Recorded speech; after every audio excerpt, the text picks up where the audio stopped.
stay back. So, again, not a complete surprise, not a reason to panic, just something that we have to continue to keep an eye on and understand. You know, we saw some things out there saying that we had the highest caseload ever in September. Well, that actually wasn't true. We didn't. Okay? We actually were down in September, and that's, you think about it during the summer, that's when we had all of our events. So, you know, so this, the question becomes, why is this happening? So it makes you ask the question, you know, how, for what reason is this happening? So, go on to the next one. Before we go into that, look at Orland Park. Relative to the rest of the state, including all the rural areas, Orland Park's just slightly higher than the rest of the state, much lower than suburban Cook County, lower than Chicago case rate. So flip to the next slide. Now, so back to the whys. Why is this happening? So we just talked about the fact, so you'll hear it's happening because we had events. Well, a lot of places didn't have events, they're going up too. We had events, and as you saw from the slides, we stayed flat through September, and our last major event was September 12th. And we had events in August, we had events in July. So it's not the events that are causing it. People say, well, schools. The schools that are open, opened in August. Schools that are going to open are opening in November. So it's not schools that are causing an October spike because they didn't go up in August, they didn't go up in September. So again, you know, what's causing it? Well, we're more open. Well, no, we're not. We're at the same open level from a statewide perspective. We're at the same open level from a village perspective as we've been since July 20th. So that's not causing it. So I'm sure we've all heard, well, it's people aren't wearing masks. Now, this is anecdotal, but I go around, like in an event like this, I see a lot more people wearing masks in and out. I wear masks more. I think everyone's wearing masks more than I did in May, that's for sure. In middle of May when we were spiking and then decreasing. In fact, a lot of us, the masks weren't available. That's when they first started making the cloth masks. So, and certainly surgical masks weren't available. We were having a tough time getting all that, so that was back in May. So this shows you mask usage. So this is actually tracked by the University of Washington. They do this, so this is actually observed data on how people are wearing masks. This is in the state of Illinois. So you notice in May, when we had this big drop-off, we were just starting to ramp up in our mask usage, and then it stayed pretty flat between 65 to 70% of the people wearing masks, at least observed as wearing masks regularly, okay? So when you hear that people point the finger and say it's people not wearing masks that are causing it, that's not the issue. The data is pretty clear that's not the issue either. So it's not events, it's not schools, it's not being open, it's not masks. So flip to the next slide. Social mobility. So it's hard to project, it's hard to track social distancing. It's like right now, you know, obviously I'm socially distant from everyone, which is probably the most important thing you can do outside of washing your hands and staying home when you're sick. So social mobility, they track that via cell phones. And again, this is data that have actually tracked over time. And you can see back in April, the state of Illinois, we were pretty locked down. We were about more than 50% less mobile than normal. So that's where it bottomed out, and then it's gradually increased. Now, more recently, it's increased a little bit, but not a whole heck of a lot. You know, so I guess where I'm getting at with this is there's a lot of finger pointing that I've seen, we've all seen it publicly, about cases going up. This was expected. There's nobody to blame for this. It's not college kids. It's not people going to restaurants. It's not restaurant owners. In fact, there's no data that I know that's been shared that says it has anything to do with restaurants. So I haven't seen any of that. So I guess my point to everyone is this is real. It's a serious virus. It's not our first serious virus. We deal with the flu every year. So take common sense precautions. But pointing fingers at everyone is not at all helpful. And that's what we're seeing a lot of. We're saying, you know, this person, we always look for someone to blame. There's no one to blame. It's a virus. No one in the state of Illinois, no one in the United States of America is to blame for this thing. It's a virus. So let's use common sense. Here's the good news. So we'll go back to daily cases again. Go ahead. Back to daily cases. So again, we talked about, you know, all of what are the causes. Well, keep in mind, mask usage really started going up in this area. Mask usage hasn't changed, yet cases are going up. Right? So we had events, cases statewide were going up, ours were staying pretty flat. So schools opened up. In this area, cases were flat, and they really didn't start increasing again until out here in October. So again, we have to factor all these factors in, testing, all of this that's going on. Go ahead, flip to the next slide. But here's the good news. The real indicator that really tells us what's happening. And remember, all of these lockdowns, what were anybody remember why we had these lockdowns to begin with? Anybody? Flatten the curve, not overwhelm the hospitals, right? That was the goal. Somewhere we've forgotten where that goal is and what that goal was. So this was hospitalizations per day. That black line is an average over 14 days of hospitalizations per day in suburban Cook County that are COVID, not COVID-like illnesses, actually tested positive for COVID. So they do go back, which is why you see this little trail here, because they don't have the data yet for that, for those last few days. Okay? This is as of yesterday. So you'll see, just like what we knew, it peaked around the beginning of May. We were at almost 125, 130 hospitalizations, new hospitalizations in suburban Cook County every single day.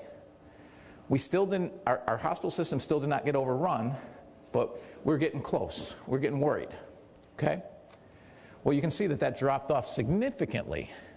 And by the beginning of June, around June 12th or 13th, we were pretty much between 10 and 15 cases per day on average, new throughout the entire, so 1/10 of what it was at the peak. And that's through the entire suburban Cook County, not the city, but the rest of suburban Cook County. That number has stayed flat and still is flat. So even though we're seeing cases spike through the roof, October, we're still seeing the same number of hospitalizations going into the hospitals. So that's the key indicator, because if we have 100,000 cases and they're all mild and they don't go to the hospitals, then it's not a huge issue. What's a huge issue is if people are really sick from this and need to go to the hospitals. So the really good news is, through treatment protocols, through education, through probably mutations, and also the fact that generally a virus will hit the most susceptible first to a disease like this, that we're not seeing the same level of scariness that we saw way back here. Now, if this starts to spike up, now we have a different discussion to have. But at the current time, the hospitals are in great shape. So back to my point, yes, cases are going up, but don't panic, don't point fingers. It's a virus, and the virus is going to spread. Cases aren't going to stop. And a vaccine is probably over a year away. So this is likely, when I talk to the experts, likely going to run its course before a vaccine is widely available. That doesn't mean we shouldn't try to get a vaccine, but the reality is, the way viruses work, if you look at flu pandemics and other things we've had, after 18 months, that cycle is fairly mature and pretty well through. So, flip to the next slide. So, if you question the hospitals, again, that was suburban Cook County. This is statewide, so you can see hospital beds, and you can go right on the IDPH website and see this. This is the hospital bed. What you see in orange are the number of open beds in orange.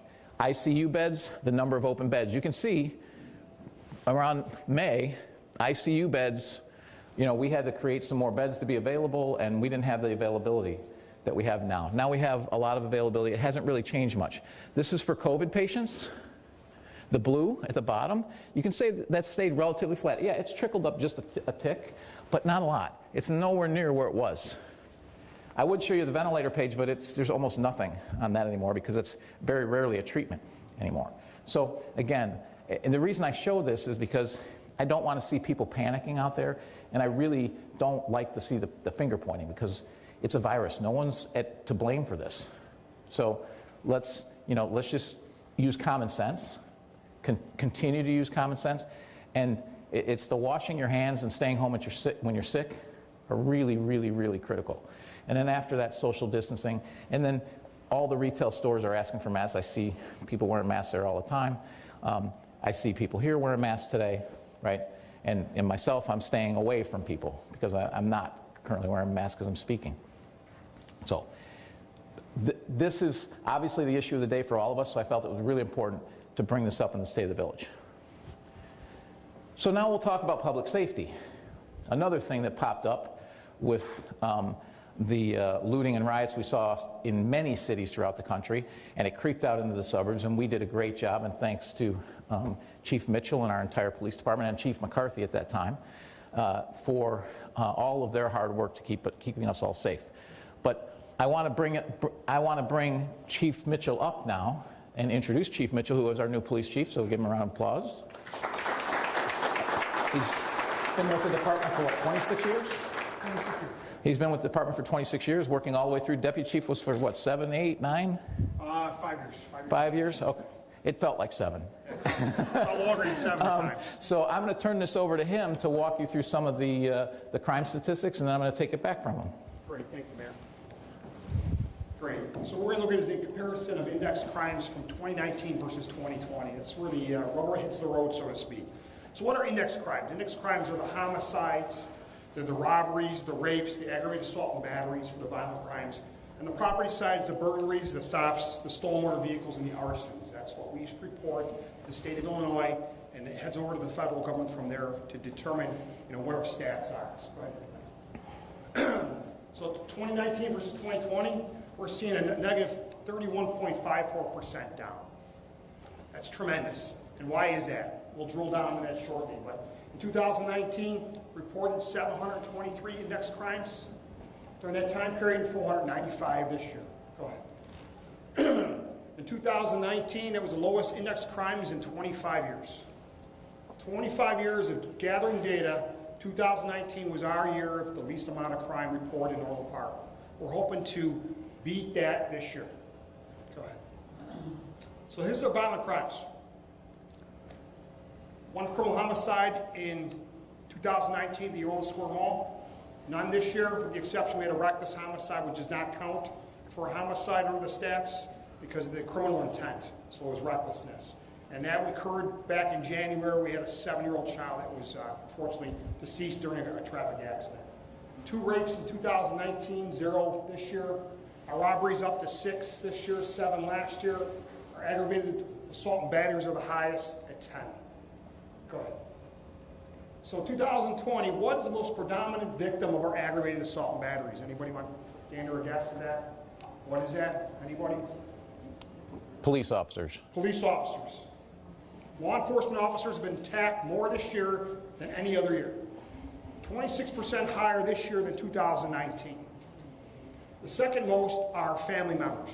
This quarantine is causing a lot of people to be frustrated at home with their wives or husbands or next of kin, their siblings, and that's what's resulting in the second highest.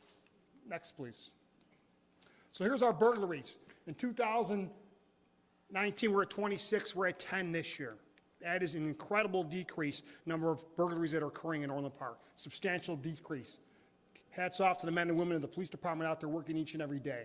Our thefts are down, obviously, because at one point, COVID had caused them all to shut down, as well as other retail establishments, and that's to be expected.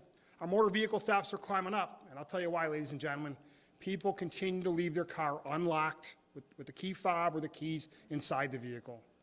These are crimes of opportunity that frustrate us as an organization. We have a 9 p.m. routine that we put out on social media. We did different things, actually put stickers on people's cars to remind them to please lock their car doors and put their key in their pocket. And our arsons are at 0. Go ahead. So this is what we're looking at right now. Our homicide, robbery, and aggravated assaults. Our homicide being that reckless homicide in January we saw. Our robbery's at 75%. We're currently looking at one now. We believe we're going to have it cleared in the next couple weeks. We're at Norm Cleaners. And then our aggravated assault and batteries at our 100% clearance rate. As you can tell, that is substantially higher than the national average, which is in the kind of the light green color, and much, much higher than the Midwest average of clearances for cases. Go ahead to the next slide, please. So this is our calls for service. What do you think, what type of call is driving the increase for the number of calls for service for us this year so far? Substantially higher. Anybody have any idea? Business or property checks. Because of the looting and the unrest, we are completely on top of this thing. We're checking every single business every night and every day. So that's what's driving the increase. Can you next slide, please? So calls for service in 2019, which one do you think was the total number of calls for service we responded to in 2019? Anybody have any guess? It's going to be C, 209,066 calls for service we went to in 2019. Can you hit the next slide? This is what we're currently at right now, 213,180. We expect to eclipse 300,000 calls for service in 2020. That is the highest we've ever had in the history of the Orland Park Police Department. Equates to about a call every 1 minute and 45 seconds. We're responding to a call or doing officer-initiated activity. So we are quite busy out there. So that's why you see a lot of officers around in these business complexes, at the mall, because we're making sure things are safe. Okay. And as you can see here, this is the lowest amount of crimes, 974 in 2019. We're hoping to be even lower than that in 2020. Any questions? I have a question for you. Sure. So obviously we're under a lot of pressure from crime, more than we have been for a very, very long time. The question for you is, what's one of the biggest things that's causing us to have to deal with criminals over and over and over again? Wow, it's a pretty loaded question there, Mayor, but extremely loaded question. But it's called Kim Fox, the Cook County State's Attorney's Office. I've been doing this job for 26 years. Never in the history of my career we've ever had a vote of no confidence for a state's attorney until now. Every Cook County Suburban Chiefs Association has a vote of no confidence for her. You have to ask yourself, why is that? Why would people vote a no confidence for your Cook County State's Attorney? Well, in 2020, in August, Chicago Tribune published an article that's very important for people to know about. And that article looked at her stats. She dropped over 29.9% of all felony charges in Cook County. 29.9% of all felony charges were dismissed by her office. That's over 25,000 felony charges, ladies and gentlemen, that were not charged. People were not held accountable for their actions. 8% of those were homicides. 9.5% of those were sex-related crimes. Sex-related crimes. And 8%, nearly double Anita Alvarez, was aggravated battery against law enforcement.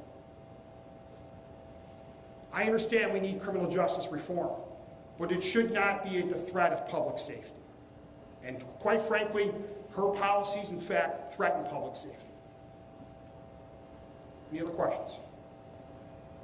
And we'll open up the questions at the end as well, and Chief Mitchell will be here to answer those questions. Thank you, Chief. And I really want to thank the Chief and the Police Department for all the good work they do. I know, because I see this stuff on social media. There's stuff on social media, crime here, crime here. As the Chief just pointed out, 213,000 calls for service. Well, those calls for service go out over the scanner. People listen to the scanner and they assume that there's something going on. We're just responding to a 911 call. But the facts are crime is way down. If you look at index crimes, 2016, it was 1,360. We're down to 974. It's decreased every year since that time. That's because our officers do an amazing job. They're proactive. And if you go back, we're not going to go back to that slide, but if you remember the slide where they showed the clearance rates being so high, that's why. Because criminals know if they come here, they're going to get caught. They're going to get caught, and we're going to put a case together that gets them charged. So they'd rather go somewhere else where that's not going to happen. So if you look at Orland Square, crime is down 35% from 2016 to 2019. It's down more this year. The lowest number of crimes against person in 2018, we were number 1. In 2017, we were number 2. I'm going to show you a slide on that later. So that's violent crimes. Again, our arrest rates are great. Our property crimes have dropped from 1,335 down to 948 in 2019. So again, our police department's doing an amazing job. They're supported by the board, and they do a great job of protecting us. Flip to the next slide. So the violent crime that we were talking about, this shows in 2018, based on FBI crime statistics, what our violent crime rate was in the state of Illinois for towns bigger than 50,000. We are the lowest. And you look at Arlington Heights is next, Tinley Park, Palatine, Mokina. Here's the good news. Tinley Park, Mokina, they're there too, right? and I threw Mokina up there. They're not over 50,000, but I threw them in there so you could see where they're at from a violent crime rate. This region is safe. They do a great job, and our neighboring police departments do a great job of coordinating with us to make sure that you're kept safe. Flip to the next slide. So we hear about the mall all the time. Now, we've shown you the statistics for the village. There's no question that our busiest area is the mall because it's got all of our retail, and the predominant issue that we have is retail theft. So that's not a shock. But if you look, you hear this all the time. It drives me crazy when I hear this. Oh, it's not safe, I'm going to go to Oak Brook. Well, we have a group that looks at all the malls throughout the country. We're actually safer than Oak Brook, if you look at the statistics. Safer than Woodfield. I agree, Oak Brook and Woodfield are both safe malls, but so is Orland Square. That's reality. Those are the facts. I always hear, well, this is how I feel. I can't really change how people feel. I can't change the emotion they bring to the table. All I can do is give you the facts, and these are the facts. Flip to the next slide. So if you look from out 6 miles, and again, that line there you see is the national average. So 100 is the national average. Anything below that is better than the national average. You can see out of all those malls in the region, we're the only one that's actually below the national average as far as crime. So there's a lot of reasons. You know, we're not right on a major highway. That helps. But the biggest reason is because we have a great police department. So I just want to make sure that you're aware of this. And we have a great relationship with the mall. They recognize the importance of keeping their mall safe. They recognize the importance of working with us. We obviously recognize the importance of keeping the mall safe. So we work very closely with the mall. The mall has upgraded all their lighting and their camera systems since I've been in office. We have access to that 24/7 if we need it. It has actually helped us to catch criminals that have committed a crime off of the mall property. So things that have happened outside of the mall property, the cameras are good enough that they pick some of that up. So that's helped us. We have intergovernmental agreements with Oak Forest, Tinley Park, Orland Hills, and Midlothian to work regionally on the car break-ins. Haven't we added a couple to that?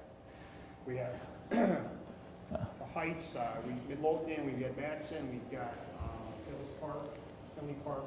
So Palos Park, Matson, Palos Heights, I've also joined that as well. So as you see, Palos Park and Palos Heights and Matson is also all to work on that car break-in. But again, as the chief said, lock your car, keep your key fob with you. That's going to solve the problem. We continue to work on our strategies. We don't talk about the strategies because obviously we don't want to let the criminals know. But we are continually updating those. That's why you see such great results. We proactively reach out to residents via code red calls, via social media. We put stickers on your cars. We do all of that. Also, there are times where we see things that, you know, when we have beat officers that are driving around a beat, and they see something different at someone's house, and they just stop and do a house check. How many of you in here have maybe left your garage door open, and an officer's knocked on the door at 1 o'clock in the morning to let you know? How many of you has that happened to? Yeah, there's a few of us that are willing to raise our hands. It's happened to me once or twice. So they do that. So that's our officers being proactive.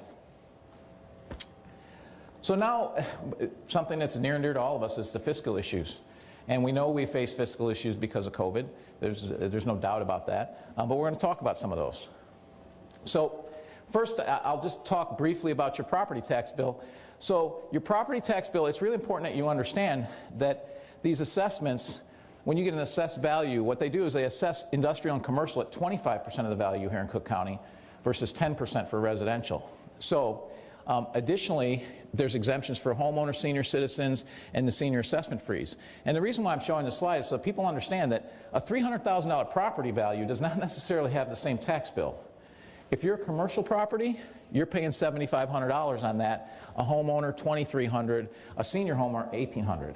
So it's important that you understand that, that our businesses do carry a big burden on the property taxes here in Cook County. In other counties, that assessment's equal, so that the values would be the same other than the senior exemption. So that's important to note.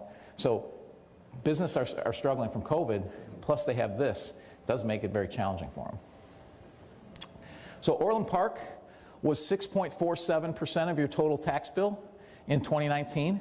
And you can see a comparison of 2019 and 2018, what happened with your tax rates. And about 2/3 of your property tax increase in 2019 was District 135. So it's the schools that are driving a large part of your property tax. About 79% of your tax bill are the schools and the fire protection district. We have great schools. We have a great fire protection district. Those are important. But to let you know where you're spending your money, the village actually is very low, relatively speaking. We're fourth in here. And so there are property taxes there. We've kept our levy flat for a long time. We've given a directive to staff to actually lower it next year due to COVID to provide some relief. So, but that's what's happening with your tax bill.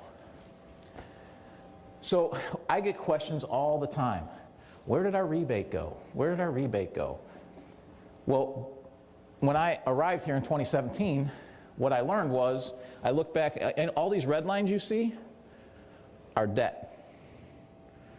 That's the debt we took out those years. All the blue lines, those are rebates. So we were borrowing more money than we were giving you back in rebates every year. To me, that doesn't make any sense. Why would I borrow money that you have to pay back to give you money now? So we stopped doing that, because that just doesn't make fiscal sense.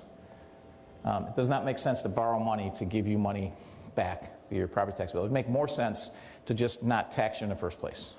So that's why we stopped doing that. And then additionally, a lot of capital projects, as you're going to see later, were deferred. We have to invest in our roads and our parks. Flip to the next slide. Oh, and I forgot to mention, I didn't see her earlier. Trustee Fenton is here. I had told you Trustee Milani and Trustee Katsinas were here, but Trustee Fenton is also here. I didn't see her earlier when at the introduction. So one of the big issues we face, we all know, pensions. Okay? So if you look at this slide, what this shows you is our police pension and the Illinois Municipal Retirement Fund. Those are our two big pension funds. Okay? You can see the Illinois Municipal Retirement Fund is funded at about 94%. Police, not as high, 67%.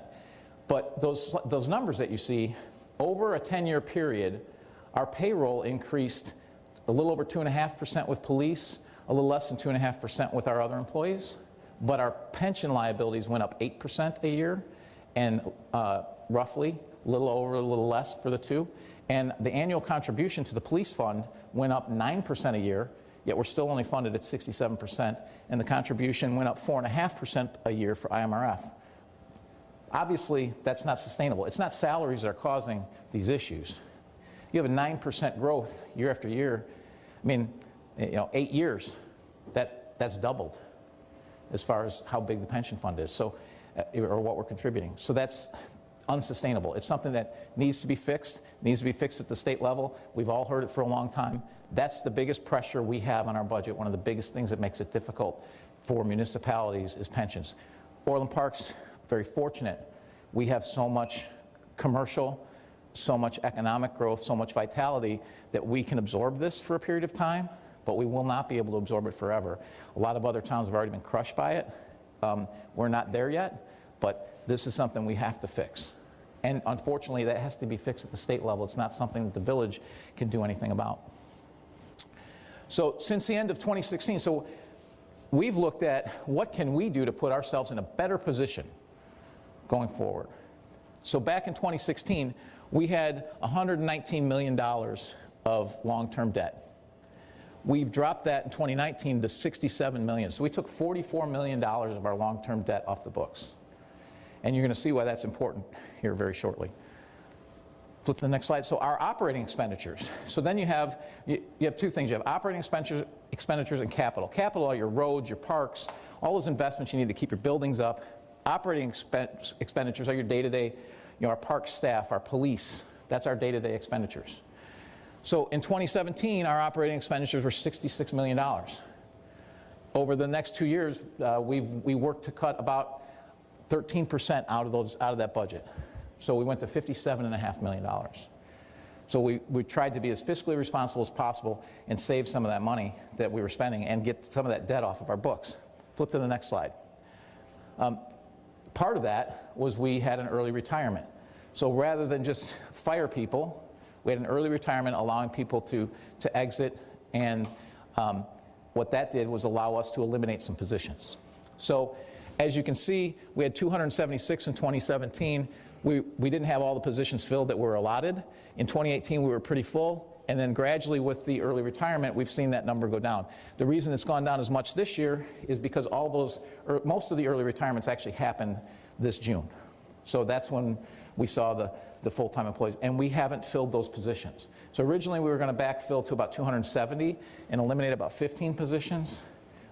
Now we're at 259 because we've decided that there's some other positions we can do without, and we're finding ways to become a leaner operation, still offer services, and do a good job providing services, but without as many full-time employees. You can see also our part-time employees are down. They are down. They're probably not quite down that much. That's probably a little bit indicative of the fact that all of our stuff was not open in July when those numbers were taken, so we'd be a little bit higher than that. Flip to the next slide. This is the really, really important slide. So this was first shown to me in 2017 when we were going through the budget.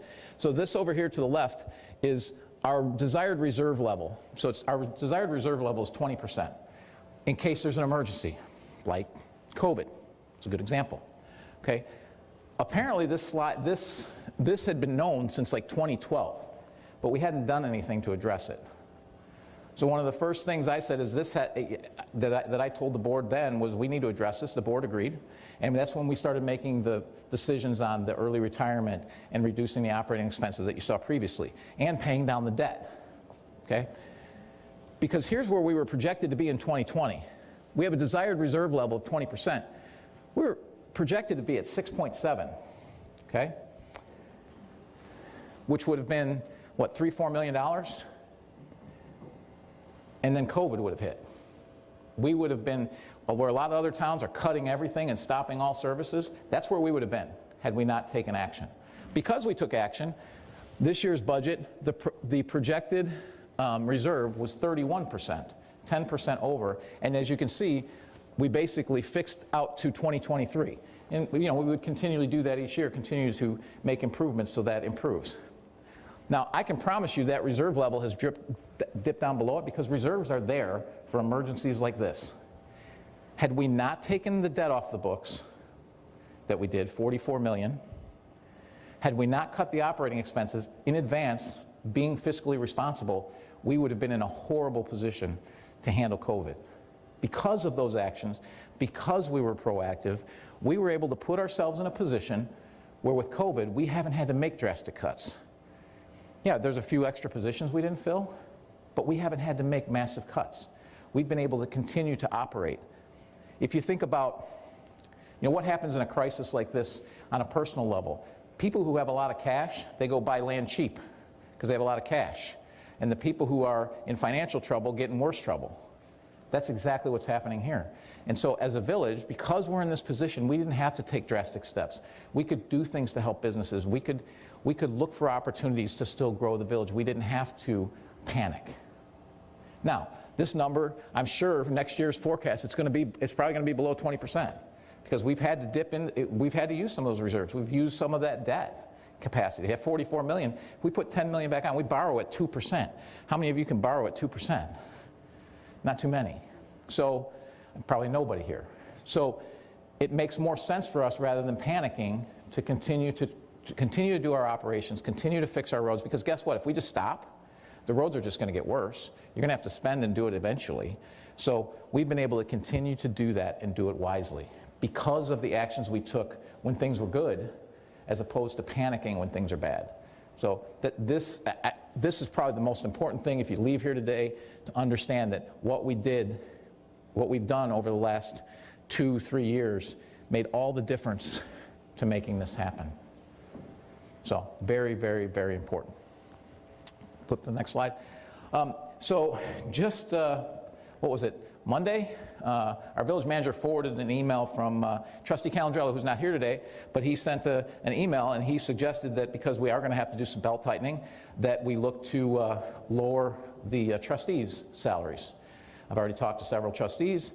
They're on board with doing this. So at the next board meeting, we're actually going to, because you have to do this 180 days prior to the next election. So at the next board meeting, which is 182 days prior, we are going to introduce the salary schedule to go back for trustees and for clerk. So the salaries in 2005, as you see here, so mayor was at 43,000, the trustees were at 10,350, the clerk was at 20,700. In 2020 currently, so as you know, the mayor's salary was raised prior to me taking office to 150 plus the 3,000 for the liquor commissioner, so 153,000. That was passed in 16. In 2010, the trustees and the clerk were raised. In 2019, we passed lowering the mayor's salary back down for the next term, so that's already in place. And as you can see, it's the 2005 number. So to me, it made sense to go back to the 2005 number for trustees. And the trustees seem to agree with that, at least a majority of them do. So go back down to a $10,350 salary for them. I'm also proposing the same salary for the clerk. And I know that's further than what the clerk was before, but we've taken most of the clerk's responsibilities now fall in the village manager's office. So the clerk used to be responsible for FOIA requests. The clerk used to be responsible for all the minutes, all of that. And the clerk's office was responsible for that. Well, now all of that support is now in the village manager's office, and the village manager handles that day to day. So the clerk's responsibilities are actually, they're certainly not more than the trustees. It might actually be a little bit less. They sign a few more documents than the trustees, but other than that, it's about the same. So that's our thought for the upcoming board meeting. So we're going to do that because it's important that we set the example, and the trustees agree. At least the ones I've talked to. I haven't talked to everyone, but I've talked to, I think, 4 of the 6. Again, this just popped up on Monday. So those were the fiscal issues. So we talked about the debt we've taken off the books. We talked about how our capital expenditures, so we talked a lot about operating there. So the other problem is capital. So we diverted a lot of our capital expenditures on roads and parks to other things. And so we're behind, and you're going to see that. Flip to the next one. So this was back in 2017. This was a projection on roads based on our spending levels, okay? And keep in mind, we have about 38 million square feet of roads we have to take care of. That's, on a normal cycle, that's about 2 million square feet a year that we have to resurface. We were doing about 1 million. Obviously, you're falling further and further behind. So you see very poor, this is really bad, that we're almost 20%. And we're a little over 40% as far as poor and very poor roads. So the question was, what do we do about that? So flip to the next slide. So when the new trustees came in, one of the first actions we took, actually I think their first board meeting, is we elected as a board to increase investment, and then the whole board has agreed to increase investment this last year in our roads. And by increasing it, doubling it essentially, what that does by 2023 is we won't have any roads in a very poor condition anymore. And the stuff in poor condition will be gradually brought down further and further as well. Okay? So flip to the next slide. So to put it in perspective, I believe our original plan called for Gulfview east, west, north, and south to be done in the last 2 years. That's number 4 and 5 up there. Instead, we've been able to get to all of these areas in your village. And I get calls, oh, you focus on the east side or you focus on the west side, you ignore my particular subdivision. We have ratings of every area. There's like 250, and we go down that area. We go down that list as far as replacement, and that's what we do. The one that's has been a challenge is Fernway, because they got so bad they had to be rebuilt. Rebuilding roads is incredibly expensive, so there's like a 9-year program that they're part of. I think they've got 3 years left to get all their roads completely rebuilt, because that was a Cook County unincorporated area that we had incorporated many years ago, so it didn't have a lot of our infrastructure, so there was a lot of work to be done there. But the point is, look at all these places we've touched. So, and the stuff in red was to be completed, might be completed by now. This is about a month ago, so it's probably completed by now. But you can see all the places in Orland Park that we've been to, and you can see, there's a lot on the east side. Kind of makes sense because the east side was built sooner than the west side, so they're kind of up for getting replacements. We do crack sealing because it extends the life of the roads. We do pothole repair because it extends the life of the roads. So, people, oh, we have potholes, we need to redo the road. Well, it's not exactly like that, because the rest of your road may not be in a horrible condition. And we rank it for everybody. We can't fix all the roads at once, That would be bad practice anyways. If we did, then 20 years from now there would be this big crunch again, and you could never get enough people to do it. So you have to do it on a regular schedule. This plan for 5 years will allow us to get back on a regular schedule. And because we took all that debt off, that gave us some capacity. If we needed to use that, we could. Because road prices go up more than 2% a year, and we borrow at 2% a year. So it makes sense to stay on our plan, which is what we've done. Flip to the next one. The other one is parks. Also an issue.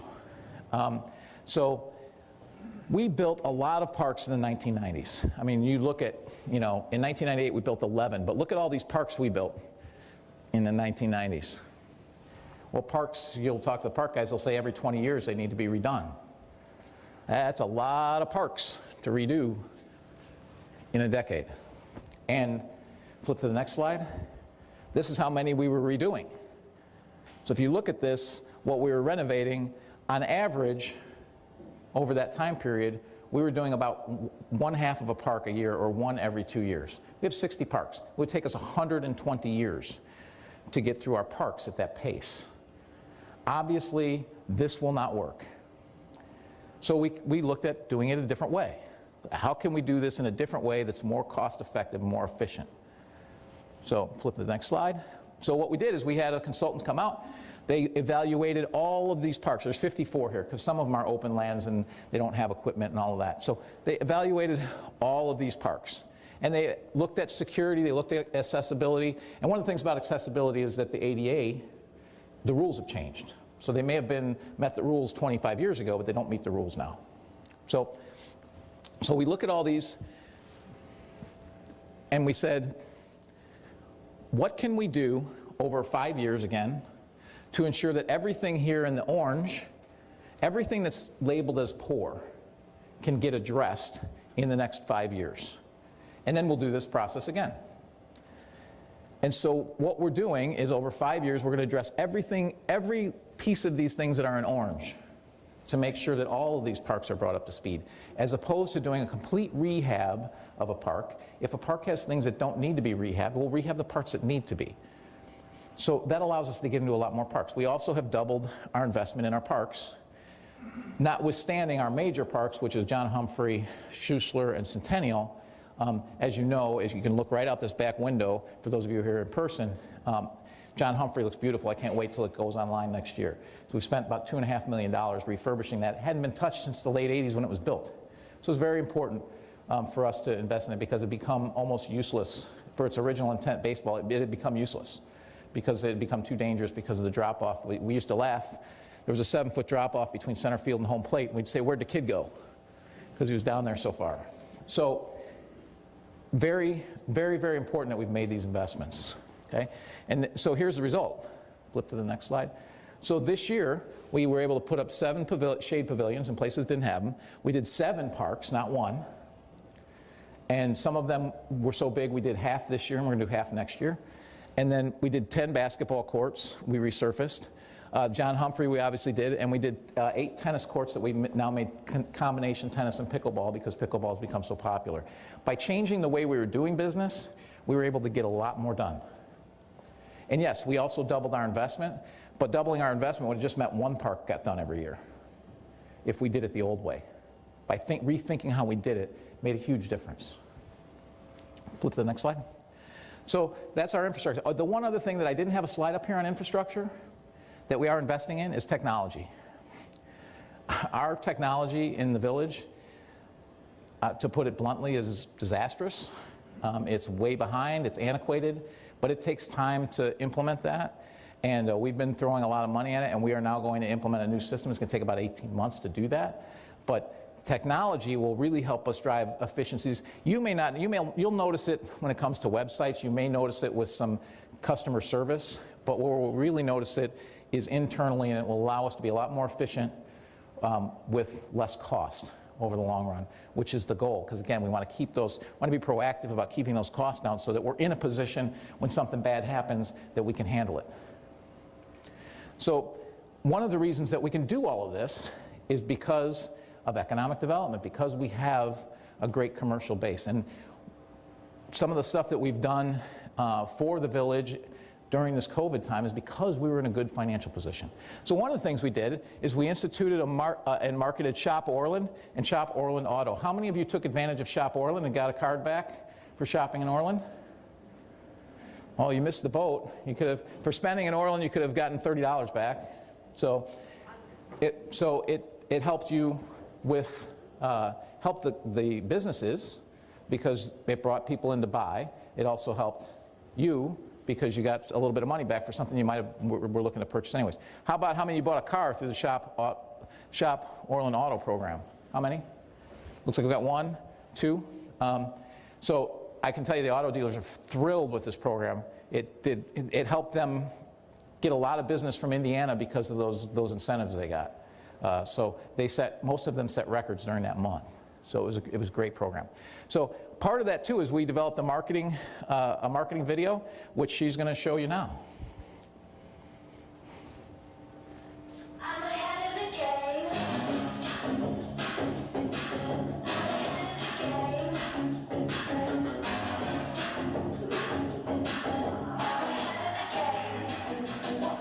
The phone is always ringing, I'm caught up on the line. Got a string around my finger, remember who am I? I'm a boss and I'm honestly up a rocket with all of me. I'm ahead of the game. I'm ahead of the game. I'm money up, but singing, I'm working overtime. I'm a song and I'm the singer, the melody, the vibe. I'm a prodigy, logically, I'm impossibly wanted to never remember my name. Gotta remember my name. Ooh, ooh, well, I'm ahead now. I'm ahead of the game. I'm ahead of the game.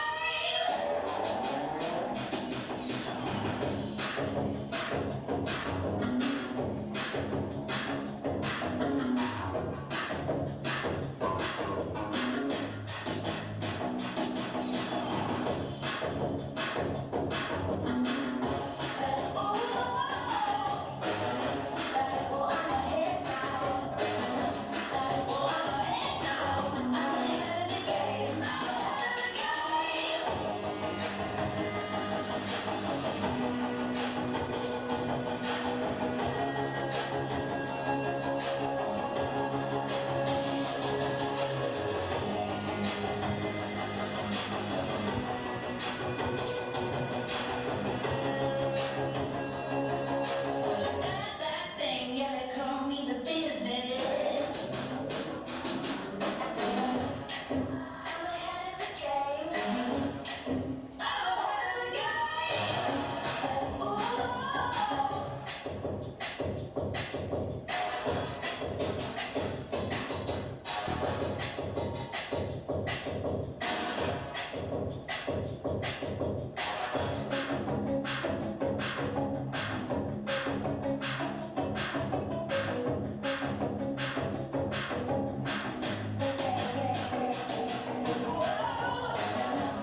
Well, I'm ahead now. I'm ahead of the game. I'm ahead of the game. Well, I'm ahead now. I'm ahead of the game. I'm ahead of the game.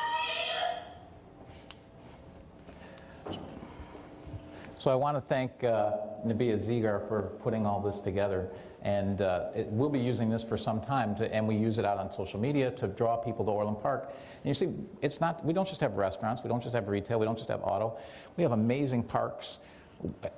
It's just a fantastic community with so much to offer, great schools. So that's the idea behind this is to get that word out there, to bring people to Orland Park to shop, to live, and to play, and to dine as well. So, again, great job from Nabia. I really appreciate it. Something else the board did, and we unanimously agreed to do all of these things. And again, this is because we were in a position of fiscal strength. Find another town around here that did things like this. They didn't. I think Chicago tried to do some of this. They just borrowed more money because they're so far in debt. The good news is we were able to do this, and we're able to do it effectively. So we had a non-traditional retail sales tax sharing program that we implemented. What that is for people who want to go into our industrial areas, say maybe a brewery or equipment distributor that might have sales tax that's not your typical retail.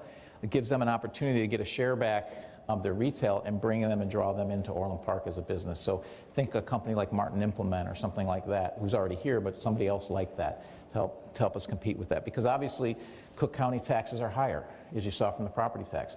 So we need to help offset that to bring people in. Backfill vacant restaurants. We saw before COVID hit, we had 4 or 5 vacant restaurants. If things potentially get locked down again, as hard as it's been for restaurants, we could see more of that. So we want to see those get filled up. And we've already seen this be used once. Stan's Donuts is actually coming, and they're using that incentive program. So it's helping us bring things in to fill some of these vacant spaces. The new hotel incentive program, as we know, we have one. Believe it or not, we only have one hotel in town. Giorgio's is in Orland Hills. They like to use an Orland Park address. Who wouldn't? But they are actually in Orland Hills. So we have one hotel, and so we need more hotel space. We hear that from hotels all the time. So we have an incentive program for that. We also had an incentive program for existing hotels, because we know that the travel industry and hotel industry got really shellacked through all this, through COVID. So we're sharing back over them over the course of a year to help them and offset some of their losses. Small business tax sharing program that we did over a 3-month period to help small businesses. So anyone who qualifies as a small business who does sales tax could apply for this program and get a 50-50 share back of that sales tax over those 90 days. So I believe it was July, August, and September, correct?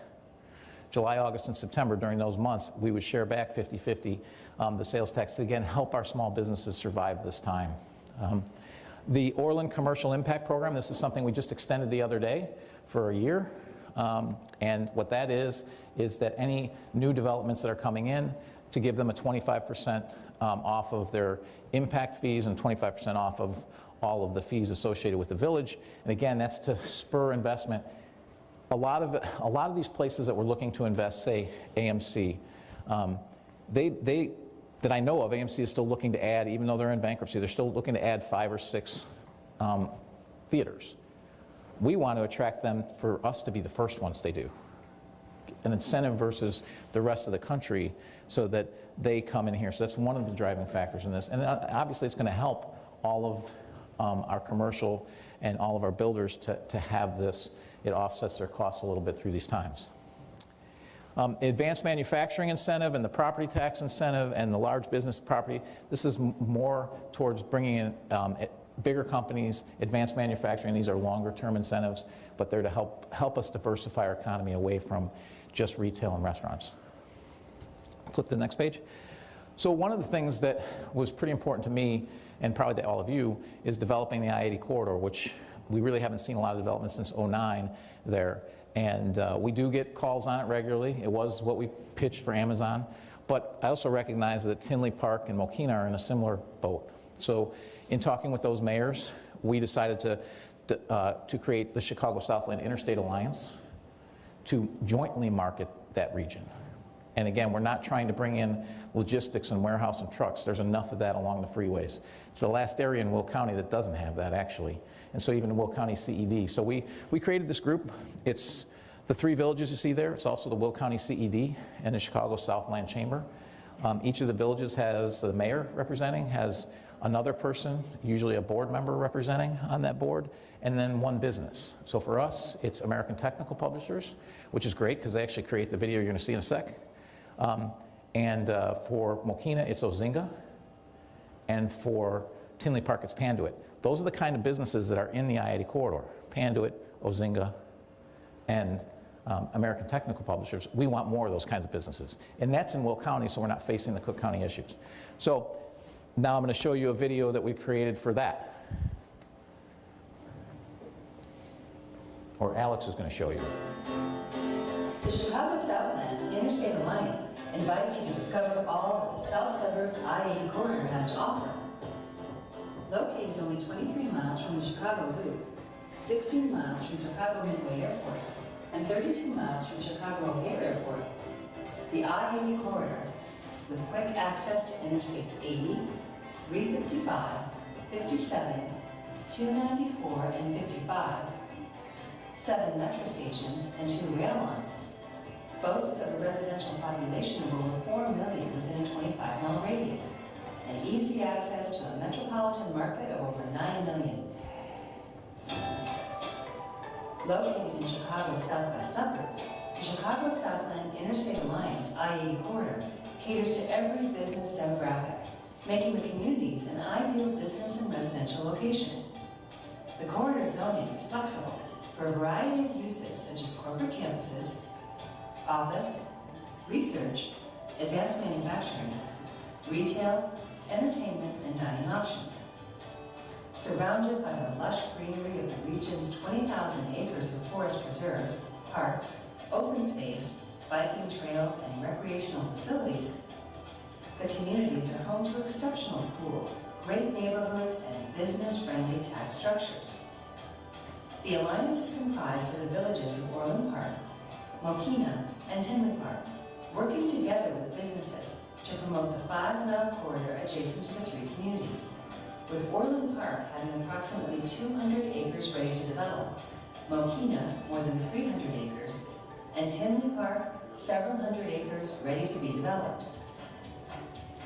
The Chicago Southland Interstate Alliance communities are served by the Chicago area's top colleges and universities, providing an exceptional labor force, and have become the location of choice for some of Chicago's world-renowned medical institutions, including the University of Chicago and Loyola University Medical Center. In addition to the exceptional care provided by Palos South Hospital, Silver Cross Hospital, and other regional medical facilities. Orland Park, with a population of more than 60,000, is the retail hub of the region, ranking 5th in retail sales in Chicagoland, and is home to a diversified economy that enhances opportunities for attracting skilled labor. The village's location in the center of a growth area also makes it an ideal place for business and industry. Mokina, with a population of more than 20,000, is known for its outstanding schools, plentiful recreation opportunities, diverse economy, and a reputation for consistently having some of the lowest property and sales tax rates in the area. Mokina offers an innovative economic incentive for business development and no local utility taxes on electricity and natural gas. Tinley Park, with a population of more than 57,000, is known throughout the region for its Hollywood Casino Amphitheater, the Tinley Park Convention Center, and a wide array of retail and dining options. Boasting a healthy and diverse business environment, Tinley Park has one of the strongest and most stable economic climates. Notable companies that call the Interstate 80 corridor home include Panduit, a world-class engineering and manufacturing firm that provides innovative networking and electrical solutions. Ozinga, the 4th-generation family business that provides concrete, bulk materials, and energy solutions.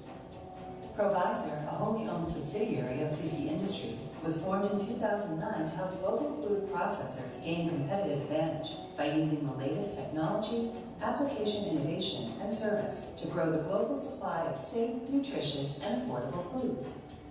The Horton Group, an insurance, employee benefits, and risk advisory firm with international facilities around the globe, and the ATP Group, Inc., an employee-owned publishing company that develops training materials for career and technical education, industrial training, and apprenticeship programs. The proven successful leadership of the Chicago Southland Interstate Alliance communities provide great opportunities for business growth and expansion. These communities are known throughout the Midwest for being fiscally responsible, having low crime rates, and being the perfect places to live, work, and raise families. Each community offers unique assets that cater to every corporate need, including office, healthcare, manufacturing, distribution, education, government, entertainment, commercial, retail, and hospitality industries. Our leaders are dedicated to business diversity and growth, and our communities have easy access to skilled labor, transportation, education, and the cultural advantages of the entire Chicago metropolitan area.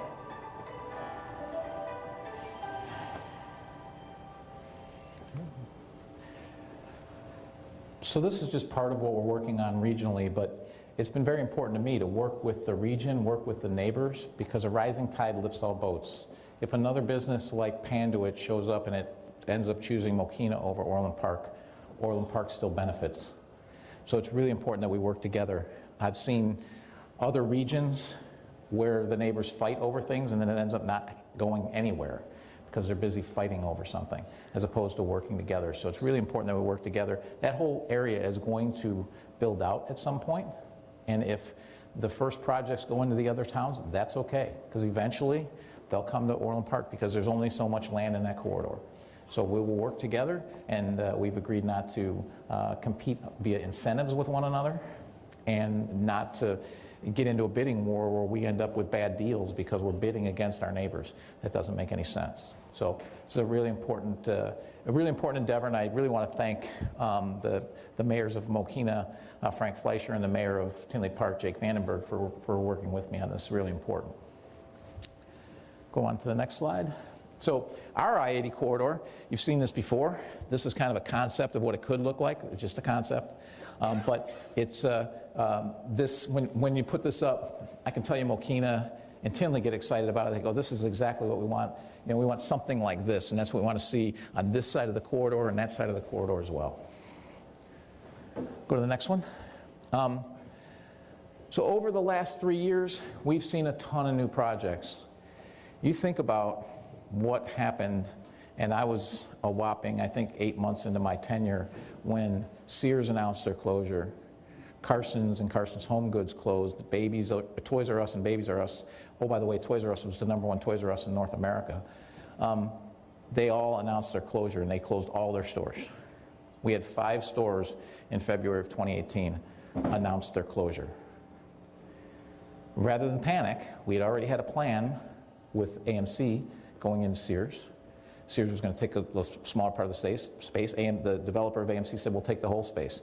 Now that project was supposed to actually break ground in the Q2 of this year. Obviously with what's happening with movie theaters, COVID put a big break on that. They've already done a lot of interior work, asbestos abatement. My understanding is the project's still moving forward, but we're just going to have to wait and see. I'll be honest, even if it ends up not happening, all indications are it'll still happen. But if it doesn't, it's better that we're starting with a blank slate than starting with a theater and trying to redevelop that.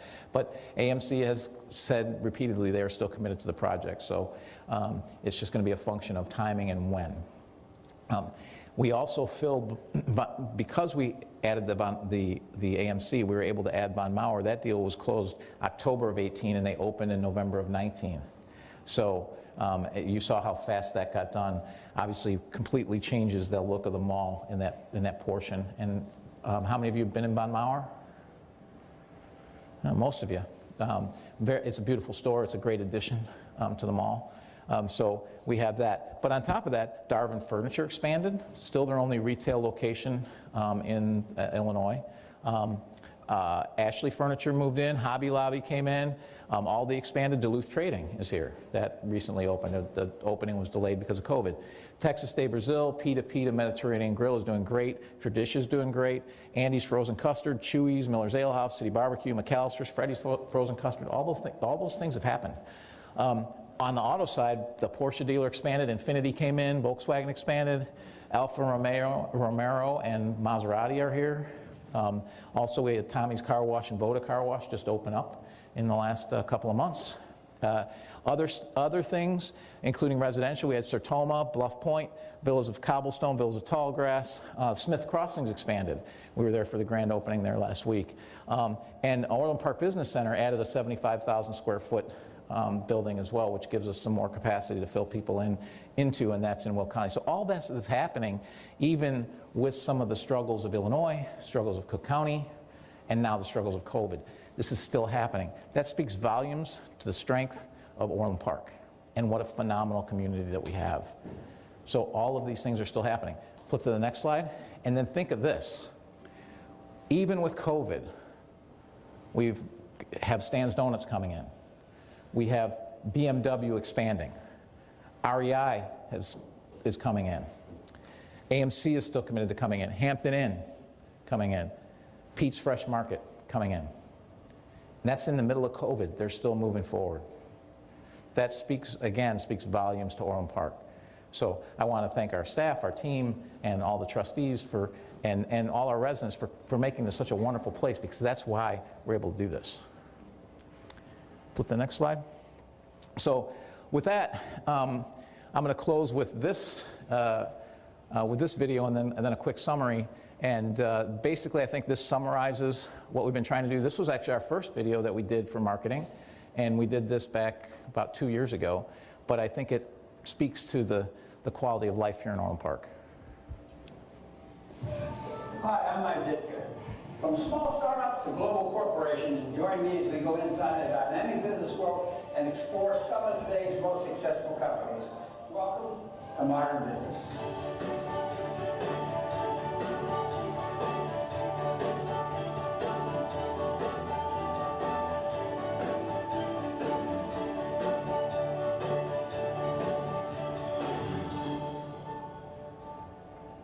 This is a vibrant, diverse country in which we take pride. New ideas sprout up every day, and some have the potential to make your tomorrow vastly different from anything you've ever known before.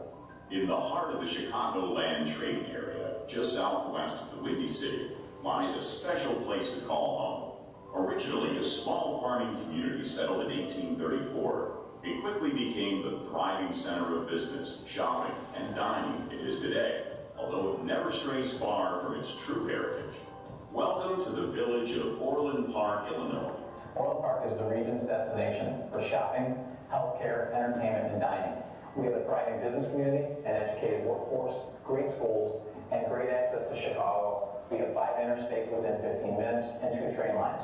Our park system, forest reserves, youth programs, and low crime rate offer a great quality of life for families and for businesses to thrive. For those who make their home here in the heart of one of the nation's largest commercial and cultural regions, the village lies within a 2-hour drive of 5 top 50 universities and has its own campus of Robert Morris University. Exceptional healthcare lies minutes away. The University of Chicago and a major cancer center, both in Orland Park, along with 3 nearby regional hospitals, including a level 1 trauma center. The University of Chicago chose Orland Park because of its leadership, its geographic location, and engaged population. The University of Chicago Medicine is committed to providing advanced care to the Southland of Chicago and access to clinical trials, some of which are only available at the University of Chicago. Many employees and physicians live in Orland Park and the surrounding community, and having the largest off-site facility of University of Chicago Medicine in Orland Park provides these employees the opportunity to live and work in a vibrant community. Orland Park enjoys a diverse economy with industries ranging from corporate headquarters to locally owned businesses and regional healthcare facilities. Orland Park is known for its retail economic base, but those of us that live and work here know that Orland really has a much more diverse economic base. We have great transportation assets. We're close to pretty much every major interstate highway. We have great entertainment infrastructure. We even have manufacturing, and it's really a great place to do business. The village is planning a regional mixed-use campus to add to the already bustling I-80 corridor. Orland Park has a plethora of retail opportunities, from the Indo Regional Mall to an open-air lifestyle center in Orland Park Crossing. There are several retail and dining destinations along our major thoroughfares. The wide range of choices has established Orland Park as a premier shopping destination in the region, drawing in shoppers from the surrounding communities as well as neighboring states. Orland Park's retail sales are the 9th largest in the state of Illinois. The Old Orland Historic District is another outstanding destination for shoppers with its unique stores that comprise Antique Row. Orland Park boasts 64 public parks, more than 30 miles of trails, and more than 15,000 acres of forest preserves nearby. We have great schools, a strong business base, and we're fiscally sound. We also have several great locations for development. Orland Park is a great place to raise a family and grow businesses well into the 21st century. Orland Park, Illinois offers residential, corporate, retail, recreation, and dining that make it worthy of the title, the crown jewel of Chicago's Southland. So that was done a couple of years ago, and it was actually featured on Fox Business. So we've been out trying to get the word out to people. I think everyone here who lives here knows what a great place Orland Park is, and we want to continue the growth, continue to see Orland Park thrive the way that it has for decades, And it's really because of the people that live here, the people that work here, the businesses that choose to be here. That's why it's such a phenomenal place. And you couple that with all the retail, the restaurants, and all the parks that we have, it's just a great place to live. I grew up here. I moved back here to raise my family here, so I think that much of it, obviously. Flip to the next slide.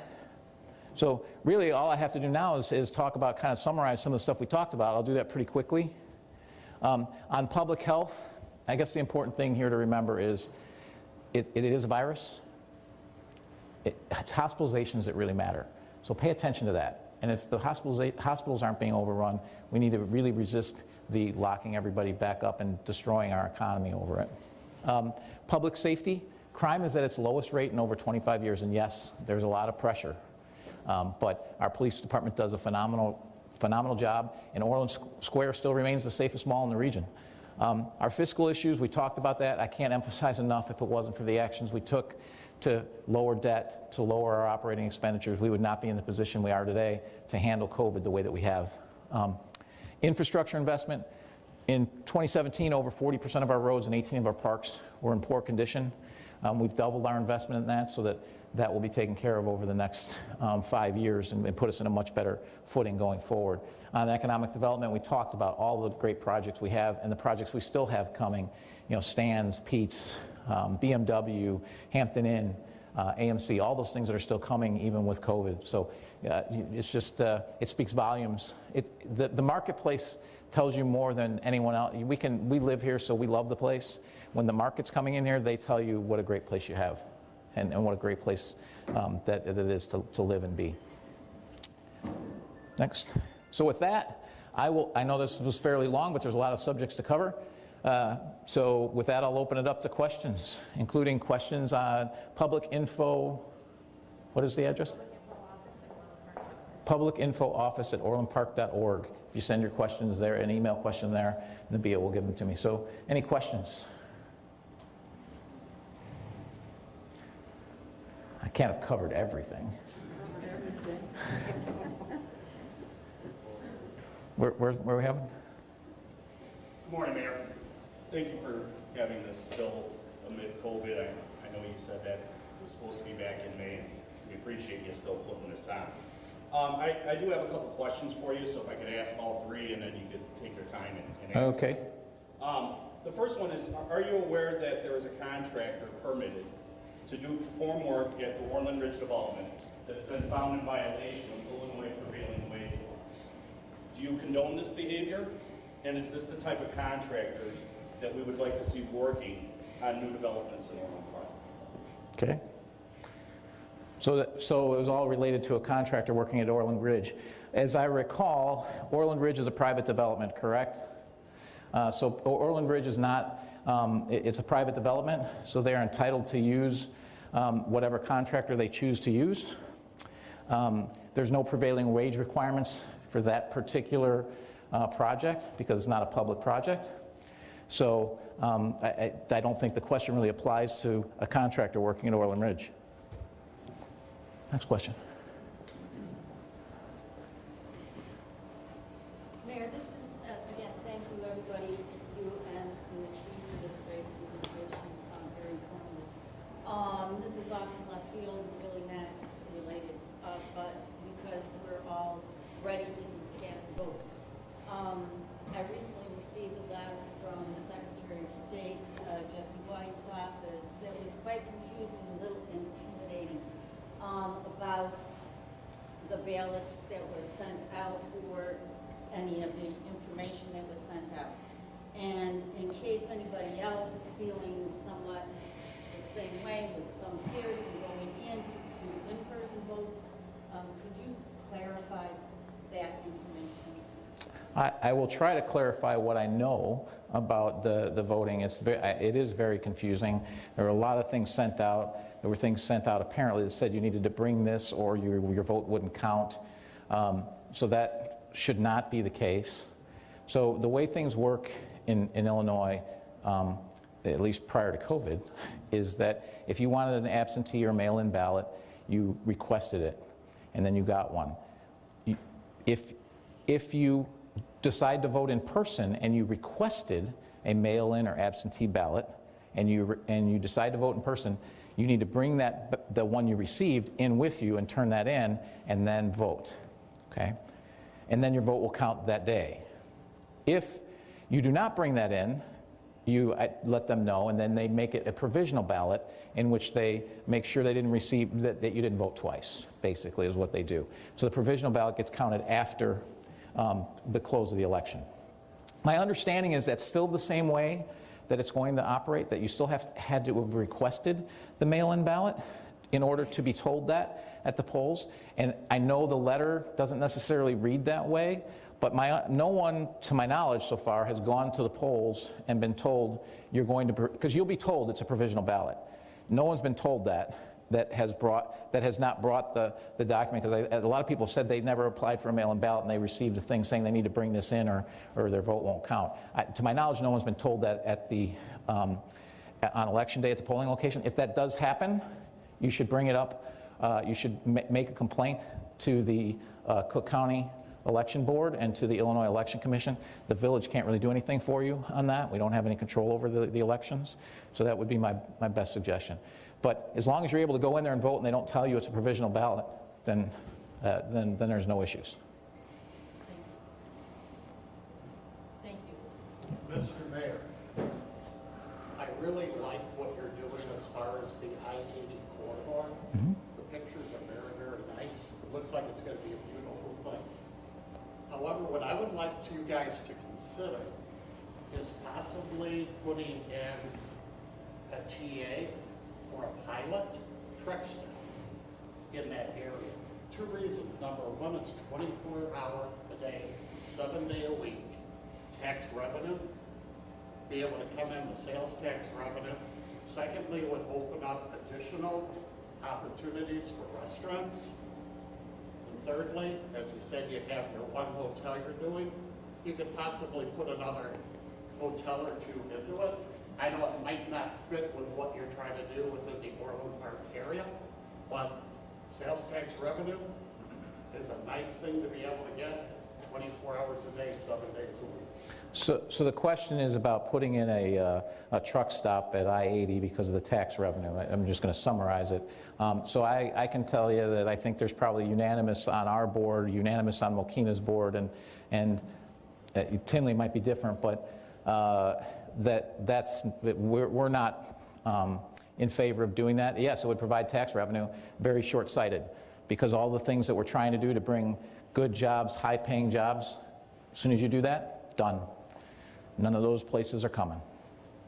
I don't know how many truck stops you see next to buildings like Horton, Panduit, Ozinga throughout the country, but you don't. So as soon as you make that short-term decision for short-term grab of money, and oh, by the way, they all want big gambling operations there too. So there's no support of that from me, and to my knowledge, and none of our trustees, as well as Mokina that I'm aware of. So we just, or Will County CED for that matter. The last thing we want to see is more truck terminals and more trucks. That's not what we want to see on that corridor. There's plenty of trucks. There's plenty of places for them to go. To be honest, much better for something like that to be in Matson or someplace where they don't have other development opportunities. That can be great for those communities. You can say, well, we'll lose out on it. Yeah, maybe, but we gain because those communities thrive. If those communities thrive, it's better for us. So there's places where that fits. I don't believe that anyone here believes that it fits in Orland Park. Other questions? Anything online? Yes, we have a question from Craig Manning.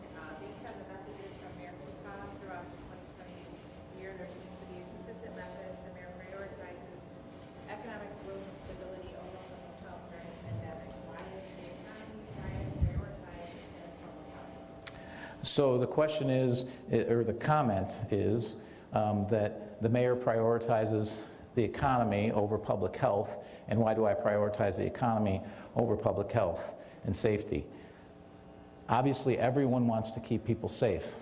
The idea that it is a choice between one or the other is just wrong. It is simply not a binary choice between the economy and public health.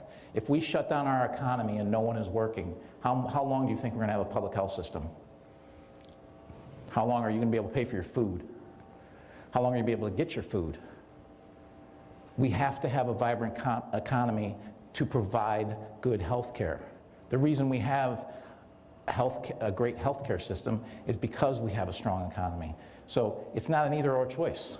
It's a how do you do it safely. Orland Park has demonstrated that we can do it safely, and we have. And because we've done that, we're in a much better position than places that decided just we're going to close everything. Because how's that working for them? There's no money tree. So it's very important that you do both.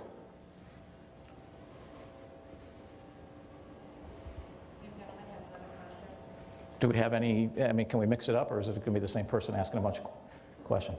We do have one other. Okay. Katie McHugh, thank you for taking the time to answer the question. Mine is regarding the lawsuit suing Governor Pritzker. I am surprised it wasn't covered already. What was the purpose of the lawsuit and why was it dropped? We regret that we So the question, and so I sense a theme to these questions. The questions are, we all know we're entering the silly season of political stuff, and there's a campaign coming up in April, so I sense that this is going to be what it is. That's okay. Happy to answer the questions. So the question is, well, the comment was all about the lawsuit and wasteful spending, et cetera. And then the question is, do I regret wasteful spending? There was no wasteful spending when it comes to the lawsuit. I don't regret the decision to file a lawsuit. If you recall, could you go back to the case slides at the beginning where it shows Illinois? So way up at the beginning of the presentation. That one. So if you recall, when we filed the lawsuit, we were here. Restaurants weren't open, gyms weren't open, most of our economy was not open. We were shut down. Look where our cases were, which was the big metric. And hospitalizations, we go to that page, but that was flat. There was no reason for things to be closed. But we had people who couldn't get rehab, couldn't go to the gym and do their cardiovascular work. We had tons of employees that couldn't work because these things were closed. That's when we filed that lawsuit. Now, the ruling was supposed to be given. It was a temporary restraining order, by the way. We didn't lose the lawsuit. It was a temporary restraining order, was the initial ruling. Was supposed to be given here on July 2nd. July 2nd, there was a ruling downstate that declared all of the governor's executive orders since this date void. By the way, that was upheld yesterday in the federal court. So that happened, and the judge didn't rule. So at this point, and of course, we also opened into phase 4, so restaurants open and gyms open. So by the time that she was supposed to rule, the circumstances had changed. One of the reasons circumstances changed is our lawsuit and several others throughout the state put pressure on the governor to actually move into phase 4 because he was talking about not doing it prior to that. So at the end of the day, it was that pressure that we and others put on him that got him to open up. By the time the judge ruled, it was August 4th. Clearly a long time from when we filed it. So the judge ruled. We elected as a board for the original lawsuit 5-2 to extend the lawsuit to keep it going in August on a vote of 6-1, because as we know from a meeting that we had, that the state of Illinois and Cook County were coordinating how to come after Orland Park businesses, but they were waiting until our lawsuit was over. So our lawsuit was actually providing protection for our businesses. So we allowed that lawsuit to continue until the latest date possible at very little additional cost.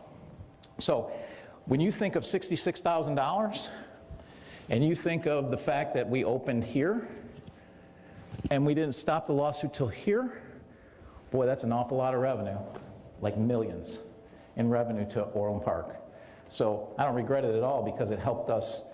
But it was worth every penny because we were open sooner, people had jobs sooner, small businesses didn't go out of business. All of those things, it was worth every penny.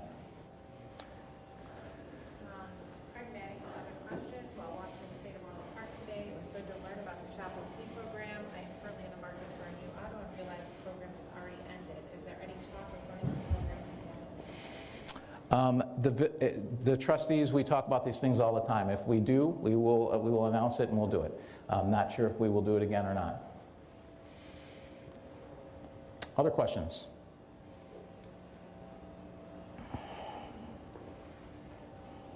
Nobody? Well, there's nothing online? Well, I want to thank everyone for coming. Orland Park's a phenomenal place to live, as we all know. That's why we've chosen to live here. It's still a great place to live. We have phenomenal parks. We're a great police department. You've seen all of what we talked about how low crime is. We still see all of this investment in town. It's great. So I want to thank everyone for coming today, and please be safe and have a good afternoon.